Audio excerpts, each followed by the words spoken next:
Good evening and thank you for joining us for KREM 2 News 10 at 10, where we give you more news in less time. Let's get started. New tonight, the Coeur d'Alene School District is expanding its real estate portfolio. Board members approved the purchase of 20 acres to build a new middle school in the KREM development. KREM 2's Kyle Simchuk reports from Coeur d'Alene. Development off Hutter Road will transform this alfalfa field over the next 20 to 30 years. Despite intense pushback from the surrounding neighborhoods, Coeur d'Alene City Council members approved the project in March, and the land was annexed into the city. There are plans to build 2,800 new housing units, commercial shops, and 2 new schools. Tonight, the Coeur d'Alene School District approved the purchase of 20 acres on the north end of the development for just over $4.3 million, roughly $233,000 below the appraised value. The district plans to build a new middle school there. The purchase agreement requires KREM developers complete the necessary infrastructure, including roads, sewer, and water connections. The opportunity for this is a unique circumstance for us to have 20 acres to be able to purchase in a development. This is the first time in a long time a developer has approached us and said, what are the needs of the district? We would not have found a 20-acre site without KREM's partnership on this, so I agree that they should be applauded for working with us on that. The district sold 10 acres of soccer fields behind Hayden Meadows Elementary, as well as the old Hayden Lake School, to finance the land purchase. KREM has also agreed to dedicate another 10 acres to the school district for an additional school on the south end of the development. In Coeur d'Alene, Kyle Simchuk, KREM 2 News. Tonight, school board members also updated student dress codes, adding tube tops and costumes to the list of things that students are not allowed to wear at school.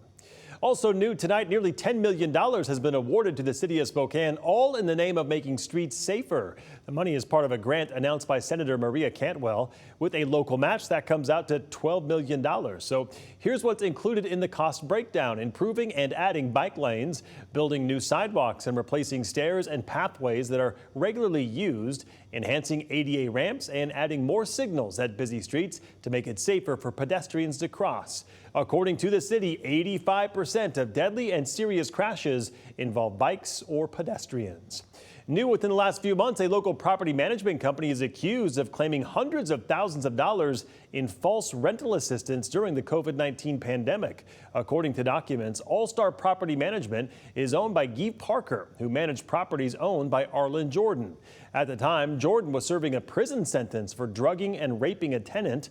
The complaint filed today by the U.S. attorney claims that Guy and Jordan falsely inflated the prices of rents, then collected money by saying more than 30 tenants were not paying when in fact they were.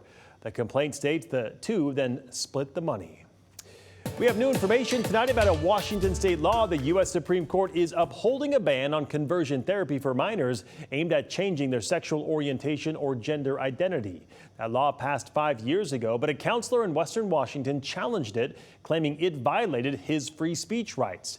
The Ninth Circuit Court of Appeals rejected that argument, leading to the appeal to the Supreme Court.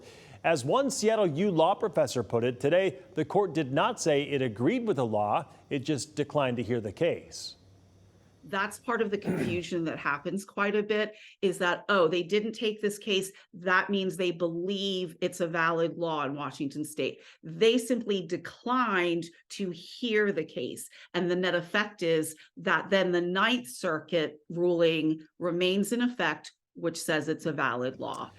What it doesn't mean is it's a permanent ban. According to that same professor, all it could take is another challenge to a state law in Washington or elsewhere. Conversion therapy, which is discredited by all major medical organizations, has been ruled legal in other circuit courts as a form of protected speech. All right, let's talk weather. After a snowy weekend, patchy fog has settled in across much of the inland Northwest. Let's get straight to Chief Meteorologist Jeremy Lagu to find out what else is in our forecast this week. Jeremy? Mark, you and I were discussing this a little bit before we got into the whole forecast, and it's an incredibly difficult week to forecast. Yeah, it's tough. For not much happening. So let's go ahead and dive into it. 35 degrees right now, but we have a low stratus deck. Fog is a deck of stratus clouds. So if we have a deck of stratus clouds sitting about 1 kilometer above us, we don't have what it takes to get that down to the ground. So when it comes to fog, it's likely not as widespread as I confidently said it would be earlier this evening. Sometimes I got to swallow my words as the forecast develops. Visibility looks great right now. You get up into the mountains and it is low. It's some of those higher areas where you're going to encounter that fog because of where that cloud sits. Just because there are mountains doesn't mean the fog changes heights. It just butts up against it. So tomorrow, I don't think it's as widespread. I do still think there are places that you're going to run into it and still some reduction in visibility, but not near as dense as I thought it would be a few hours ago. By tomorrow afternoon, we're looking pretty good. Wednesday, we still have that chance of seeing fog, and we likely will see it, and that fog likely sticks around. But what I would like to point out is that the next few days, our temperatures are above freezing in the afternoon and drop below freezing in the morning, so get ready for some slick spots on the roads. All right, we'll keep an eye out for them. Jeremy, thank you very much.